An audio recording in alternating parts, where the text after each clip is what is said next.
The very first step in a workflow is a trigger.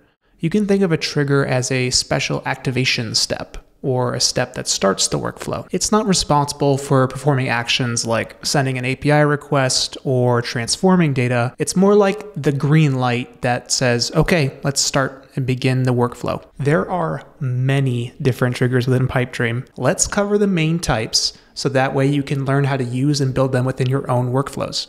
Let's start within the Pipedream dashboard under your workflows area. Once again, we'll make a brand new workflow. And you can see the first step you're prompted to create is a trigger step.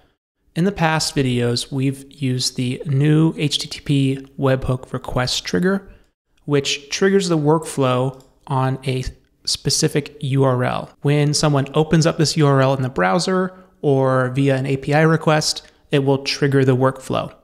But there's many other types of triggers as well. Let's remove this trigger and look at the others. We can use a timer to trigger the workflow on a predetermined schedule. For example, the default is every hour, so every hour automatically your workflow will trigger, or you can change it to once a day at a specific time, even in a specific time zone. Or you can set it for a few times a week, maybe only Mondays you care about running a certain report, or Fridays the end of the workday, and you can set a specific day of the month.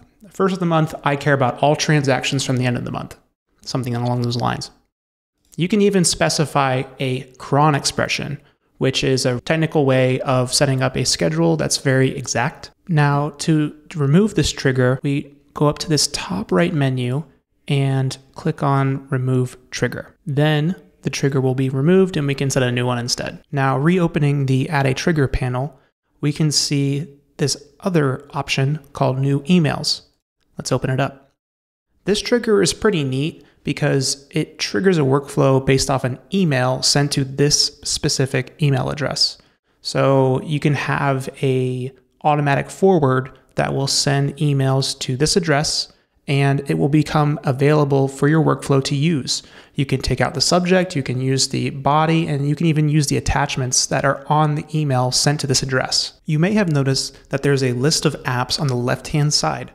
This is just a small preview of the hundreds of triggers we have available from apps. For example, let's open up the Google Sheets app, and we can see that there's several different triggers we can use to start workflows from. The first one is when a new row is added to a spreadsheet. So now we're in a app type trigger, and the first thing you're going to notice is there are several params we need to specify in order for this trigger to work. For example, we need to wire up our Google Sheets account, we need to select a spreadsheet, and we need to select worksheets within that spreadsheet. So let's go ahead and run through the whole thing. I'm going to select my PeerSet Pipedream account, and I have a test spreadsheet to test this trigger from. Select that. And there's only one sheet in the spreadsheet, so I'm going to select this. And now we can create the source. This will create the trigger and wire it up to this specific spreadsheet. Now our trigger has been created along with a separate source. A source is slightly different from a trigger, but we'll cover that in a later episode. For now, let's just care about triggering this workflow with a real-world spreadsheet. So I'm going to head over to that test spreadsheet that we defined in the trigger. I'm going to add a new row. I'm just going to call it Hi from the spreadsheet. Now, this will trigger the workflow to run, and we can see right here that a new event has been detected by the trigger. When I open it up, you can see a new row number 1 was added to the spreadsheet, and here we can see the exact data that we inputted from the spreadsheet. That's pretty cool. We've just set up our first app type trigger, and now you understand the basics for running hundreds of types of triggers on Pipedream. So one last tidbit I'll leave you with.